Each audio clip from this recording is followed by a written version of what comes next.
ऋषा हे पलूसच आहे का? होय दादा पोलीसच आहे. कुठं आहे ते सुंदरी लय फॅशन केअरिंग मॉल? मध्ये आले व सगळे मिळून. सुंदरी फॅशन मॉल कुठे आहे रे? हे काय इथं आहे? वैभ्या कुठे आहेस? हो कुठे आहे वैभ्या? वैभ्या वैभ्या राहुल दादा आणि वैभव गावडेचे नंबर 1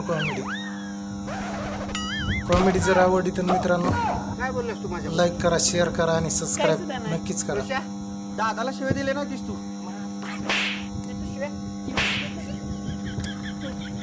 ती मयुरी कुठे आहे? सांगा उठा तिला. हे मयुरी तू काय बोललीस आमच्याबद्दल? मी नाही बोलली बाई, माझ्या नवऱ्यानं बोललं असेल, मी कशाला बोलू ग? कुठं दडून बसलायस? कुठं आहे ते वैभ्या? दुकान एक मोठं बांधून ठेवलंय. ऋषा बाबा नंबर 1 कॉमेडी. नाही नाही चालते